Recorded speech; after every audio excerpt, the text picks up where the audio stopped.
ಡಾಕ್ಟ್ರೇ, ಈಗ ನಿಜವಾಗಿ ಈ ಆಯುರ್ವೇದ ಅಂತ ಹೇಳಿದರೆ ಏನು? ಈ ಜನರಲ್ಲಿ ತುಂಬ ತಪ್ಪು ಕಲ್ಪನೆಗಳಿವೆ. ಈಗ ಆಯುರ್ವೇದ ಅಂತ ಹೇಳಿದರೆ ತುಂಬ ನಿಧಾನಕಾರಿಯಾಗಿ ಆಗುವಂಥ ಒಂದು ಚಿಕಿತ್ಸೆ ಅಂತ.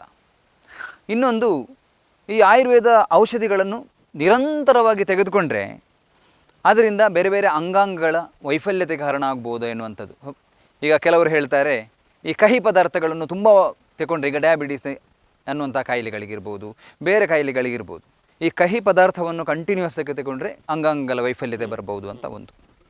ಮತ್ತೊಂದು, ಗಂಭೀರ ಸ್ವರೂಪದ ಕಾಯಿಲೆಗಳಿವೆ, ಕೆಲವು ಗಂಭೀರ ಕಾಯಿಲೆಗಳಂತ ಹೇಳ್ತೇವೆ. ಅದರಲ್ಲಿ ನಮ್ಮ ಆಯುರ್ವೇದ ಔಷಧ ಅಷ್ಟು ಆಗುವುದಿಲ್ಲ ಎನ್ನುವಂಥ ಒಂದು ಇದು. ಅದೇ ರೀತಿ ಸಂಶಯ ಜನಗಳಿಗಿದೆ. ಅದೇ ರೀತಿ ಈ ಮಾನಸಿಕ ಕಾಯಿಲೆಗಳಿಗೆ ಆಯುರ್ವೇದದ ಪಾತ್ರ ಏನು ಅಂತ. ಅಂದರೆ ಆಯುರ್ವೇದದಲ್ಲಿ ಮಾನಸಿಕ ಕಾಯಿಲೆಗಳನ್ನು ನಾವು ಕಡಿಮೆ ಮಾಡಬಹುದಾ ಅಥವಾ ಮಾಡಲಿಕ್ಕೆ ಸಾಧ್ಯ ಇಲ್ವಾ ಎನ್ನುವಂತಹ ಒಂದು ಪ್ರಶ್ನೆ ಜನಗಳಲ್ಲಿ ಇದೆ. ಈಗ ನಾವು ನೋಡಿದರೆ ಅಂತಾರಾಷ್ಟ್ರೀಯ ಮಟ್ಟದಲ್ಲಿ ನಾವು ನೋಡಿದರೆ ಆಯುರ್ವೇದಕ್ಕೆ ತುಂಬ ಪ್ರಾಮುಖ್ಯತೆಯನ್ನು ಕೊಡ್ತಾ ಇದ್ದಾರೆ.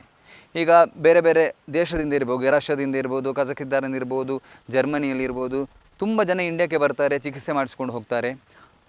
ಅಷ್ಟು ಮಾತ್ರವಲ್ಲ, ಸುಶ್ರುತ ಸಂಹಿತೆ, ಚರಕ ಸಂಹಿತೆ, ಹಾಗೆ ಅದೇ ರೀತಿ ಅಷ್ಟಾಂಗ ಸಂಗ್ರಹ ಇದನ್ನೂ ಕಲಿಯುವವರು ಇದ್ದಾರೆ. ತುಂಬ ಜನ ಆಸಕ್ತಿ ವಹಿಸ್ತಾ ಇದ್ದಾರೆ ಈಗ ಅಂತಾರಾಷ್ಟ್ರೀಯ ಮಟ್ಟದಲ್ಲಿ ಅಲ್ಲಿಯವರು. ಇಂಡಿಯಾದಲ್ಲಿ ನೋಡಿದರೆ ಕೆಲವು ಹಳ್ಳಿಗಳಲ್ಲಿ ಇರ್ಬೋದು, ಕೆಲವು ಆಯುರ್ವೇದದ ಔಷಧಗಳ ಪ್ರಾಮುಖ್ಯತೆ ಅಷ್ಟಾಗಿ ಕಂಡುಬರೋದಿಲ್ಲ. ಇದಕ್ಕೆಲ್ಲ ತಾವು ಏನು ಹೇಳಲಿಕ್ಕೆ ಇಚ್ಛಪಡ್ತೀರಾ? Doctor Subhash, Ayurveda first of all ಕಂಪ್ಯಾರಿಸನೇ ಇಲ್ಲ. ಇಂಗ್ಲೀಷ್ ಸಿಸ್ಟಮ್ ಆಫ್ ಮೆಡಿಸಿನ್ ಒಟ್ಟಿಗೆ ಕಂಪ್ಯಾರಿಸನೇ ಆಗೋದಿಲ್ಲ. ಹೌದು, ಒಂದು ಲ್ಯಾಪ್ಟಾಪ್ ಮತ್ತು ಇನ್ನೊಂದು ಮೊಬೈಲಲ್ಲಿ ಇರುವಂಥದ್ದು ಟೆಕ್ನಾಲಜಿ ಟೋಟಲ್ ಡಿಫ್ರೆಂಟ್. ಪ್ರಾಬ್ಲಮ್ ಹೇಳಿದರೆ ನಮ್ಮ ಆಯುರ್ವೇದದ ಸಿದ್ಧಾಂತವೇ ಟೋಟಲಿ ಡಿಫ್ರೆಂಟ್ ಇದೆ. ಹೌದು, ಆಯುರ್ವೇದ ಶಬ್ದದ ಮೀನಿಂಗ್ ಅಂತ ಹೇಳಿದರೆ ನಾನು ಮತ್ತೆ ಬರ್ತೇನೆ ಯಾಕೆ ಅಂತಾರಾಷ್ಟ್ರೀಯ ಮಟ್ಟದಲ್ಲಿ ಇಂಟರ್ನ್ಯಾಷನಲಿ ಆಯುರ್ವೇದಕ್ಕೆ ತುಂಬ ಜಾಸ್ತಿ ಪ್ರಾಧಾನ್ಯತೆ ಇದೆ, ಇವತ್ತು ಯಾಕೆ ಸಿಗ್ತಾ ಇದೆ, ಅದ್ರ ಬಗ್ಗೆ ನಾನು ಕೊನೆಗೆ ಹೇಳ್ತೇನೆ. ಫಸ್ಟ್ ಆಯುರ್ವೇದ ಆದರೆ ಏನಂತ ಹೇಳಿದ್ರೆ, ಆಯು ಸೂತ್ರಸ್ಥಾನ 30ನೇ ಅಧ್ಯಾಯ ಚರಕ ಸಂಹಿತದಲ್ಲಿ ಆಯು ಡೆಫಿನಿಷನ್ ಕೊಟ್ಟಿದ್ದಾರೆ. ಆಯು ಚೈತನ್ಯ ಸಂತಾನ ಗರ್ಭಾವಧಿ ಮೃತ್ಯು ಪರ್ಯಂತಂ ಚೇತನ ಅನುವೃತ್ತಿ ಇತಿ ಆಯು. ಆದರೆ it is A ಚೈತನ್ಯತೆ. Ayu means ಚೈತನ್ಯತೆ. ಈಗ ನೋಡಿ, ಪ್ಲಾಸ್ಮಾದಲ್ಲಿ ಆ ಲೈಫ್ ಬಂತಲ್ಲ, ಹೌದು, ಅದು ಆಯು. ಆ ಒಂದು ಅಮೀಬಾದಲ್ಲಿ ಆ ಲೈಫ್ ಇದೆಯಲ್ಲ, ಅದು ಆಯು.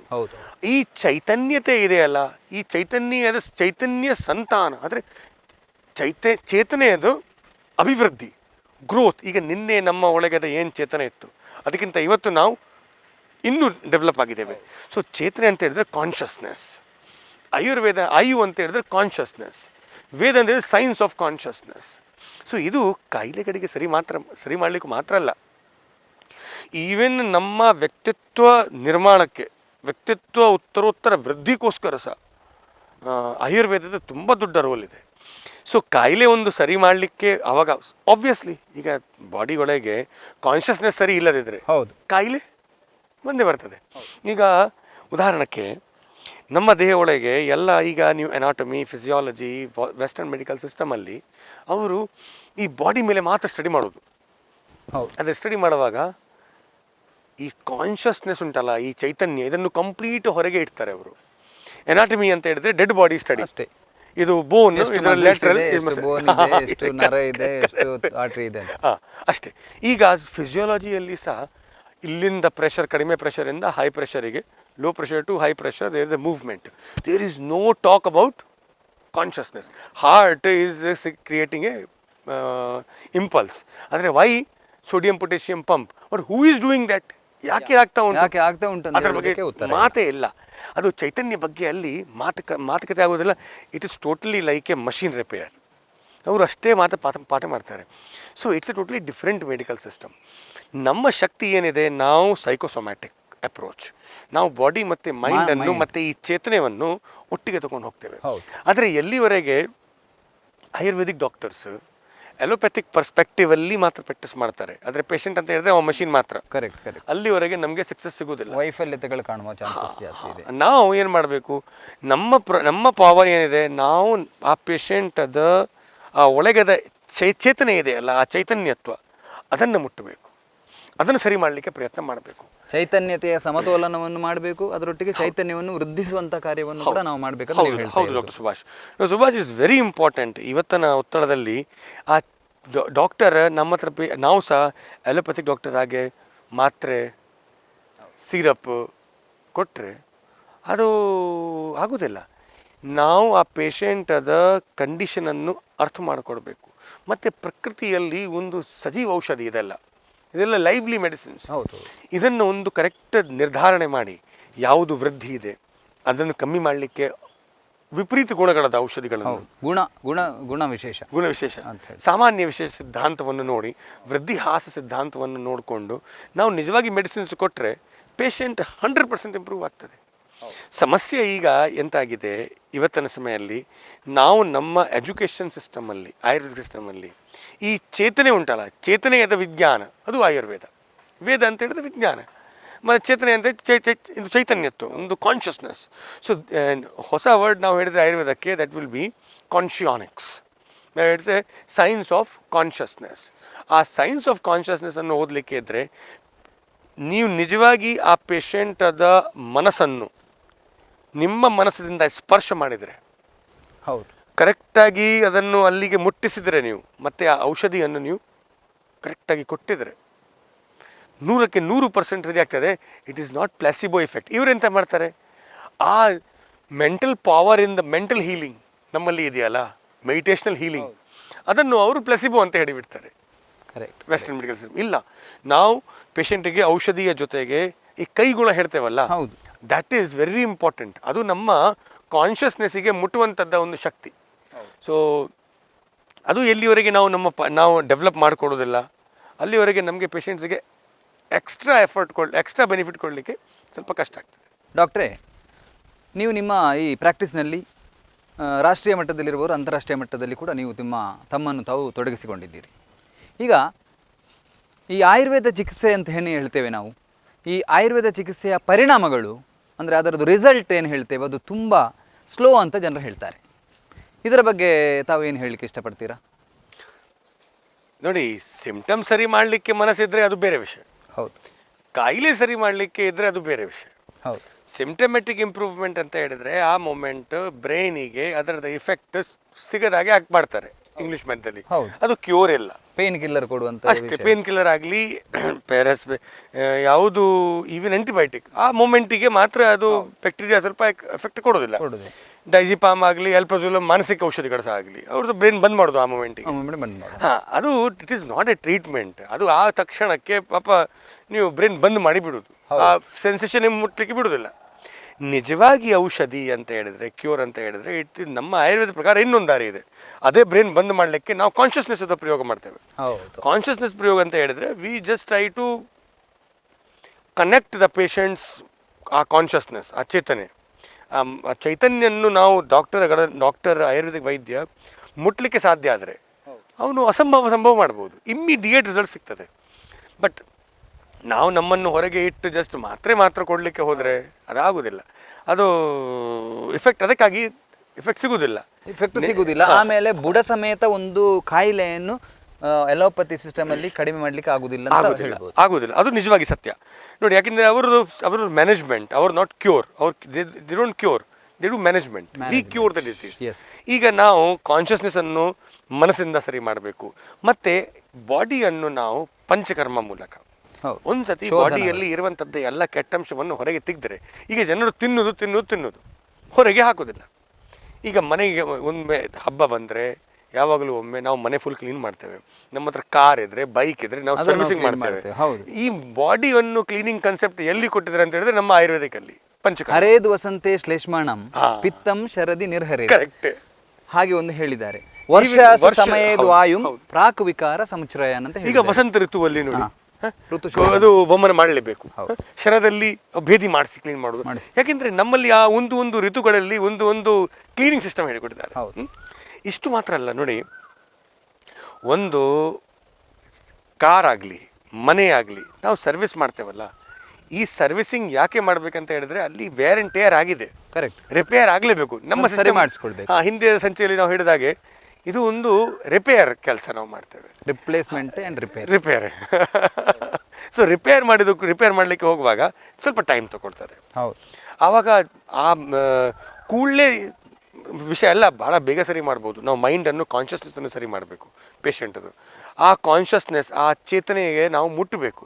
ಅಲ್ಲಿ ನಾವು ನಿಜವಾಗಿ ಪ್ರೀತಿಯಿಂದ ಆ ನಮ್ಮ ಪೇಷಂಟದ ಕಷ್ಟವನ್ನು ಅರ್ಥ ಮಾಡಿಕೊಂಡು ಆ ಪೇಷಂಟಿಗೆ ನಾವು ಔಷಧಿ ಕೊಡಬೇಕು. ಔಷಧಿ ಸಹ ಅವ್ರ ಬಾಡಿಯಲ್ಲಿ ಯಾವ ಥರ ದೋಷ ಇದೆ, ತೊಂದರೆ ಇದೆ, ಅದನ್ನು ನೋಡಿಕೊಂಡು ತಕ್ಕ ಮಟ್ಟದ ನಮ್ಮಲ್ಲಿ ಈ ಸಸ್ಯಗಳಲ್ಲಿ ಎಷ್ಟು ಒಳ್ಳೆ ಸಸ್ಯ ಶ್ಯಾಮಲ ಔಷಧಿ ಹೇಳಿದ್ದಾರೆ. 300ಗಿಂತ ಜಾಸ್ತಿ ಆಯುರ್ವೇದಿಕ್ ಔಷಧಿಗಳ ಬಗ್ಗೆ ಆಯುರ್ವೇದಿಕ್ ಪುಸ್ತಕಗಳಲ್ಲಿ ವರ್ಣನೆ ಇದೆ. ಅಂತಹ ಅದ್ಭುತವಾದ ಕಾಂಬಿನೇಷನ್ಸ್ ಇದೆ. ಮತ್ತೆ ಫ್ರೀಡಮ್ ಇದೆ ನಮ್ಮ ಹತ್ರ. ನಾವು ಏನು ಬೇಕಿದ್ರೆ ಮೆಡಿಸಿನ್ಸ್ ಬೆಳೆಸ್ಬೋದು, ಚೂಸ್ ಮಾಡ್ಬೋದು, ಸೆಲೆಕ್ಟ್ ಮಾಡ್ಬೋದು, ಮಿಕ್ಸ್ ಮಾಡ್ಬೋದು, ಬೆಳೆಸ್ಕೊಂಡು ಅದನ್ನು ನಮಗೆ ಸೆಲೆಕ್ಷನ್ ಇದೆ. ಸೊ ಪ್ರತಿಯೊಬ್ಬ ಡಾಕ್ಟರ್ ಒಂದು ಒಳ್ಳೆ ಮೆಡಿಸಿನನ್ನು ಒಳ್ಳೆ ಮನಸ್ಸಿಂದ ಕೊಟ್ಟರೆ, ಕರೆಕ್ಟ್ ಡಯಾಗ್ನೋಸಿಸ್ ಮಾಡಿ, ಆಯುರ್ವೇದಿಕಲ್ಲಿ ಇಮಿಡಿಯೇಟ್ ರಿಸಲ್ಟ್ ಸಿಗ್ತದೆ. ಡಾಕ್ಟ್ರೇ, ತಾವು ತುಂಬ ಕಡೆ ಇಂಡಿಯಾದಲ್ಲಿರ್ಬೋದು, ಅಂತಾರಾಷ್ಟ್ರೀಯ ಮಟ್ಟದಲ್ಲಿ ತುಂಬ ಕಡೆ ಹೋಗಿದ್ದೀರಿ ನೀವು. ರಷ್ಯಾದಲ್ಲಿರ್ಬೋದು, ಬೇರೆ ಬೇರೆ ದೇಶಗಳಲ್ಲಿ ಆಯುರ್ವೇದದ ಬಗ್ಗೆ ಇರುವಂತಹ ಒಂದು ಅರಿವುಗಳಿರ್ಬೋದು ನೀವು ತಿಳ್ಕೊಂಡಿದ್ದೀರಿ. ಈಗ ನಾವು ಸಾಮಾನ್ಯವಾಗಿ ಈಗ ಮಂಗಳೂರಲ್ಲಿ ಇರ್ಬೋದು, ನಾವು ಬೇರೆ ಕಡೆಯಲ್ಲಿ ಬ್ಯಾಂಗ್ಳೂರಲ್ಲಿರ್ಬೋದು, ಎಲ್ಲ ಕಡೆ ಹೋಗುವಾಗ ತುಂಬ ಜನ ವೆಸ್ಟರ್ನ್ ಪೀಪಲ್, ಅಂದರೆ ಅಂತಾರಾಷ್ಟ್ರೀಯ ಮಟ್ಟದ ಬೇರೆ ಬೇರೆ ಕಂಟ್ರಿಯ ಜನಗಳು ಬಂದು ಇಲ್ಲಿ ಆಯುರ್ವೇದ ಔಷಧಗಳನ್ನಿರ್ಬೋದು, ಆಯುರ್ವೇದ ಟ್ರೀಟ್ಮೆಂಟ್ಗಳನ್ನು ತೆಗೆದುಕೊಳ್ತಾ ಇದ್ದಾರೆ. ಪಂಚಕರ್ಮ ನೀವು ಹೇಳಿದಾಗ, ಈಗ ಪಂಚಕರ್ಮ ಥೆರಪಿ ಇರ್ಬೋದು, ಆಮೇಲೆ ಇರುವ ಆಯುರ್ವೇದ ಮೆಡಿಸಿನ್ ಇರ್ಬೋದು, ಯೋಗ ಇರ್ಬೋದು, ಇದನ್ನೆಲ್ಲ ತಗೊಳ್ತಾ ಇದ್ದಾರೆ. ಅಷ್ಟು ಮಾತ್ರ ಅಲ್ಲ, ನಾನು ಕೆಲವೊಮ್ಮೆ ಮೊನ್ನೆ ಮಂಗಳೂರಲ್ಲಿ ನಾನು ಕೇಳ್ಪಟ್ಟೆ, ಅವರು ಕೆಲವು ರಷ್ಯನ್ಸ್ ಇರ್ಬೋದು ಇಲ್ಲಿ ಬಂದು ನಮ್ಮ ಸಂಹಿತೆಗಳೇನಿದೆ, ನಮ್ಮ ಸುಶ್ರುತ ಸಂಹಿತೆ ಏನಿದೆ, ನಮ್ಮ ಚರಕ ಸಂಹಿತೆ, ಅದರಲ್ಲಿರುವಂಥ ಸಂಸ್ಕೃತ ಶ್ಲೋಕಗಳನ್ನು ನಮ್ಮಿಂದ ಚೆನ್ನಾಗಿ ಅವರು ಅದನ್ನು ಅರ್ಥೈಸಿಕೊಂಡಿದ್ದಾರೆ, ಅದನ್ನು ಉಚ್ಚಾರ ಮಾಡಬಲ್ಲರು. ಇಷ್ಟೆಲ್ಲ ಒಂದು ಇರುವಂಥ ಈ ಸಂದರ್ಭದಲ್ಲಿ ನಮ್ಮಲ್ಲಿ ಈಗ ನಮ್ಮ ಭಾರತ ದೇಶದಲ್ಲಿ ಆಯುರ್ವೇದ ಹುಟ್ಟಿದ್ದೇ 2500 ವರ್ಷಗಳ ಹಿಂದೆ ಉಲ್ಲೇಖ ಇದೆ. ಸುಶ್ರುತ ಸಂಹಿತೆಯಲ್ಲಿ ಎಲ್ಲ ವಿಷಯಗಳನ್ನು ಹೇಳಿದ್ದಾರೆ. ಆಗಲೇ ನಮ್ಮ ಈ ಆಯುರ್ವೇದ ಅವತರಣ ಆಗಿದೆ. ಆದರೂ ಕೂಡ ಇಲ್ಲಿ ನಮ್ಮ ಅವೇರ್ನೆಸ್ ಸ್ವಲ್ಪ ಕಡಿಮೆ ಅಂತ ಹೇಳ್ಬೋದು. ಯಾಕೆಂತ ಹೇಳಿದರೆ ಈಗ ನಾವು ಹಳ್ಳಿ ಮಟ್ಟದಲ್ಲಿರ್ಬೋದು, ಕೆಲವು ಮಟ್ಟದಲ್ಲಿರ್ಬೋದು, ಎಲ್ಲ ಸ್ವಲ್ಪ ಬೇಗ ರಿಸಲ್ಟ್ ಬರಬೇಕು. ಹಾಗೆ ನಾವು ಕೆಲವರು ಎಲೋಪತಿ ಸಿಸ್ಟಮಿಗೆ ಜಾರಿಕೊಳ್ತಾ ಇದ್ದಾರೆ. ನೋಡಿ ಡಾಕ್ಟ್ರೆ, ಇದರಲ್ಲಿ ಏನು ಗೊತ್ತುಂಟಾ, ಇದು ಜಿಯೋ ಪೊಲಿಟಿಕಲ್ ಆ್ಯಂಗಲ್ ಇಶ್ಯೂ, ಇದು ಬ್ರ್ಯಾಂಡಿಂಗ್ ಅದು ಇಶ್ಯೂ. ನಮ್ಮ ಇಂಡಿಯಾ ವೆಸ್ಟರ್ನ್ ವರ್ಲ್ಡ್ಗೆ ಒಂದು ದೊಡ್ಡ ಮಾರ್ಕೆಟ್, ಎಲ್ಲಿ 1 ಬಿಲಿಯನ್ ಪಾಪ್ಯುಲೇಷನ್ ಇದೆ, 120 ಕೋಟಿ ಜನರು ಇರ್ತಾರೆ. ಹೌದಾ? ಅಷ್ಟು ದೊಡ್ಡ ಪ್ರಮಾಣದ ಜನರಲ್ಲಿ ಮಧ್ಯದಲ್ಲಿ ಒಂದು ಔಷಧಿ ಅದೇ ಒಂದು ದೊಡ್ಡ ವ್ಯಾಪಾರ ಇದೆ. ಹೌದು. ಸೊ ಅವರೆಂತ ಮಾಡಿದ್ದಾರೆ, ನಮ್ಮಲ್ಲಿ ಒಂದು ಬ್ರ್ಯಾಂಡಿಂಗ್ ಇದೆ, ವೆಸ್ಟಿಂದ ಬಂದಿದೆ, ಯಾವುದು ವಸ್ತು, ಯಾವುದು ಕಲ್ಚರ್ ಬಹಳ ಒಳ್ಳೆಯದು. ಈಗ ಉದಾಹರಣಕ್ಕೆ ನಮ್ಮಲ್ಲಿ ಕಾಲರ್ದು ನಾವು ಟಿ ಶರ್ಟ್ ಹಾಕ್ತೇವೆ. ಹೌದು. ಎಲ್ಲರೂ ಕಾಲರ್ ಟಿ ಶರ್ಟ್ ನಮ್ಮ ದೇಶದ ಸಭ್ಯತೆ ಇಲ್ಲ, ಅದು ಪಾಶ್ಚಾತ್ಯ ದೇಶದಲ್ಲಿ ಕಾಲರ್ ಹಾಕೋದು ಉಂಟು. ಯಾಕೆ ಕಾಲರ್ ಹಾಕ್ತಾರೆ ಅವರು? ಯಾಕೆಂದರೆ ಅಲ್ಲಿ ತುಂಬ ಚಳಿಯಾಗಿ ಇದು ನಮ್ಮ ಈ ಕುತ್ತಿಗೆ ತುಂಬ ಇದಿರ್ತದೆ, ತುಂಬ ಸೆನ್ಸಿಟಿವ್ ಇದರಿಂದಾಗಿ ಸ್ವಲ್ಪ ಡಬಲ್ ಕ್ಲಾತ್ ಇರಲಿ. ಆದರೆ ನಮ್ಮ ದೇಶದಲ್ಲಿ ಇಲ್ಲಿ ಈ ಒಂದು ಅದ್ಭುತವಾದ ವಾತಾವರಣದಲ್ಲಿ ಡಬಲ್ ಕಾಲರ್ ಹಾಕಿ ಕುತ್ತಿಗೆಯನ್ನು ಬಂದ್ ಮಾಡೋದು ಅಗತ್ಯ ಇಲ್ಲ. ಆದರೆ ನಮಗೆ ಅದು ನಮ್ಮ ಕಲ್ಚರ್, ನಮ್ಮ ಈ ಇಕೋಲಾಜಿಕಲ್ ವೆದರ್, ನಮ್ಮ ದೇಶ ಪರಿಸ್ಥಿತಿಗೆ ತಕ್ಕ ಮಟ್ಟಕ್ಕೆ ಉಂಟು. ಇದೇ ಥರ ನಮ್ಮ ಆಯುರ್ವೇದಿಕ್ ಔಷಧಿ ಸಹ ನಮ್ಮ ದೇಶ, ನಮ್ಮ ಈ ವಾತಾವರಣಕ್ಕೆ ತಕ್ಕ ಮಟ್ಟಕ್ಕೆ ಒಳ್ಳೆ ಎಫೆಕ್ಟ್ ಕೊಡ್ತದೆ. ಬಟ್ ನಮಗೊಂದು ಸೈಕಾಲಜಿಗೆ ನಮಗೆ ಆ ಥರ ಅವರು ಟ್ರೈನಿಂಗ್ ಕೊಟ್ಟಿದ್ದಾರೆ. ಈ ವೆಸ್ಟಿಂದ ಬಂದಿದೆ ಭಾಳ ಒಳ್ಳೆಯದು, ಎಲ್ಲ ಗಿಡಮೂಲಿಕೆ, ಗುಡುಗಿ, ಕಷಾಯ ಮಾತ್ರೆ ಕೊಡ್ತಾರೆ. ಆದರೆ ಫಾರಿನರ್ಸಲ್ಲಿ ವಿಷಯ ಬೇರೆ ಉಂಟು. ನೋಡಿ, ಅವರು ದುಡ್ಡು ಸಂಪಾದನೆ ಮಾಡಿ ಆಯಿತು, ಅವರಿಗೆ ಆ ಒಂದು 5 ಸ್ಟಾರ್ ಸ್ಟೈಲಲ್ಲಿ ಬದುಕಿ ಆಯ್ತು, ಸಾಕಾಗಿದೆ. ಈಗ ಇನ್ನೂ ಅವರಿಗೆ ಒಂದೇ ಮನಸ್ಸಿಗೆ ಭಾವನೆ ಇದೆ, ಹೇಗೆ ನಾವು ಅವರವರು ಮನಸ್ಸಕ್ಕೆ ಶಾಂತಿ, ದೇಹಕ್ಕೆ ಬಲ, ಮನಸ್ಸಕ್ಕೆ ಶಾಂತಿ, ದೇಹಕ್ಕೆ ಬಲ ಮತ್ತು ಆತ್ಮಕ್ಕೆ ನೆಮ್ಮದಿ, ಇದು 3 ಸಿಗುವಂಥದ್ದು ಆಯುರ್ವೇದದಲ್ಲಿ ಮಾತ್ರ. ಅವ್ರು ಎಂತ ಮಾಡ್ತಿದ್ದಾರೆ, ಅದು ಹುಡುಕುದು ಅವರು, ಅದು ಇಂಡಿಯಾದಲ್ಲಿ ಮಾತ್ರ ಸಿಗೋದು. ಅವ್ರ ದೇಶದಲ್ಲಿ ರೂಲ್ಸ್ ಮತ್ತೆ ರಿಪ್ಲೇಸ್ಮೆಂಟ್, ಸರ್ಜರಿ, ಟ್ರೀಟ್ಮೆಂಟ್ ಹೆಸರಿಗೆ ಮತ್ತೆ ಇರೋದು ಒಂದೇ. ನಾವು ಹೇಗೆ ಬೆಳಿಗ್ಗೆ ಅವರು ಹೋಗಿ ಕೆಲಸ ಮಾಡ್ತಾರೆ, ರಾತ್ರಿ 16 ಗಂಟೆವರೆಗೆ ಕೆಲಸ ಮಾಡಿ, ರಾತ್ರಿ ಡ್ರಿಂಕ್ಸ್ ತೊಗೊಂಡು ಮಲಗಿ ಬಿಡ್ತಾರೆ, ಟಿ ವಿ ನೋಡಿ. 5 ದಿನ ಫುಲ್ ಕೆಲಸ ಮಾಡಿ ಸಾಕಾದ್ಮೇಲೆ ಮತ್ತೆ 2 ದಿನ ಫುಲ್ ಎಂಜಾಯ್ಮೆಂಟ್ ಮಾಡ್ತಾರೆ. ಈಗ ಎಂಜಾಯ್ಮೆಂಟಲ್ಲಿ ಸಹ ಬಾಡಿ ಹಾಳಾಗ್ತದೆ, ಓಜ ಎಲ್ಲ ಕ್ಷಯ ಆಗ್ತದೆ. ತುಂಬ ಕೆಲಸ ಮಾಡಿ ಅತಿಚಿಂತನಾತ್, ಅದರಲ್ಲಿ ಸಹ ಮನಸ್ಸು ಹಾಳಾಗ್ತದೆ. ಅವರಿಗೆ ಈ ಒಂದು ಆಯುರ್ವೇದದ ಪಂಚಕರ್ಮ ಚಿಕಿತ್ಸೆ, ಇದು ಎಲ್ಲ ರಾಜಾಗಣದ ಚಿಕಿತ್ಸೆ. ಆ್ಯಕ್ಚುಲಿ ಹೇಳ್ತೇನೆ ನಾನು, ನೋಡಿ, ಹಿಂದಿನ ಕಾಲದಲ್ಲಿ 2 ಥರ ಆಯುರ್ವೇದಿಕ್ ಸಿಸ್ಟಮ್ ಇತ್ತು. ಒಂದು ಜನಸಾಮಾನ್ಯರದ ಆಯುರ್ವೇದ, ಅದು ನಾಟಿ ವೈದ್ಯರು ಮಾಡ್ತಾಯಿದ್ರು. ಈಗ ಗದ್ದೆಯಲ್ಲಿ ಕೆಲಸ ಮಾಡೋರು, ಮೀನಿಗೆ ಸಮುದ್ರದೊಳಗೆ ಹೋಗೋರು, ಈಗ ಅವರು ಗದ್ದೆಯಲ್ಲಿ ಕೆಲಸ ಮಾಡೋರು, ಈ ನಮ್ಮ ಶ್ರಮ ಕೆಲಸ ಅವರಿಗೆ ಕಾಯಿಲೆ ಬೇರೆ ಟೈಪ್ ಇತ್ತು. ಅವರಿಗೆ ಸ್ವಲ್ಪ ನೋವು ಎಲ್ಲ ಡಿಜನರೇಷನ್ ಆದರೆ ಅವರು ಒಳ್ಳೆ ಒಳ್ಳೆ ಸಸ್ಯಗಳನ್ನು, ಬೇರುಗಳನ್ನು, ಕಷಾಯಗಳು ಮಾಡಿ ಕೊಟ್ಟರೆ ಸರಿ ಆಗ್ತಿತ್ತು. ಸಮಸ್ಯೆ ಎಲ್ಲಿ ಬಂತು? ಈ ರಾಜಾಗಳದ ಜೀವನ. ರಾಜಾಗಳದ ಜೀವನ ಹಿಡಿದ್ರೆ ಕೆಲವೊಮ್ಮೆ ಫುಲ್ ಆರಾಮ್, ಮಲಗೋದಾದರೆ ಮಲಗಿದ ಜೀವನ. ಯುದ್ಧ ಬಂದರೆ ಫುಲ್ ಸ್ಟ್ರೆಸ್, ಟೆನ್ಷನ್, ಅವರು ಕುದುರೆ ಮೇಲೆ ಯುದ್ಧಕ್ಕೆ ಹೋಗೋದು. ಸೊ ಈಗ ಎಂತ ಆಗಿದೆ, ಈಗ ದ CEOs, ಈಗ ದೊಡ್ಡ ಕಂಪನಿಗಳಲ್ಲಿ ಇರುವಂಥದ್ದು ಟಾಪ್ ಮ್ಯಾನೇಜರ್ಗಳು, ಇಲ್ಲಾಂದರೆ ಬಿಸ್ನೆಸ್ ಮ್ಯಾನ್ಗಳು, ಯಾರು ಶ್ರೀಮಂತ ಇದ್ದಾರಲ್ಲ ಅವ್ರ ಕಂಡೀಷನ್ ಹಾಗೆ ಆಗಿದೆ. ಫುಲ್ ರಿಲ್ಯಾಕ್ಸ್, ಇಲ್ಲಾಂದರೆ ಫುಲ್ ಟೆನ್ಷನ್. ಹೌದು, ಮನಸ್ಸಿಗೆ ಒತ್ತಡ, ಮುಖ್ಯವಾಗಿ ಸ್ಟ್ರೆಸ್ ಜಾಸ್ತಿ. ಅವರಿಗೆ ಬ್ರೈನ್ ವರ್ಕ್ ಫಿಸಿಕಲ್ ವರ್ಕ್ ಇಂತ ಜಾಸ್ತಿ ಇದೆ. ರಾಜಗಳಿಗೆ ಸಹ ಇದೇ ಥರ ಇತ್ತು.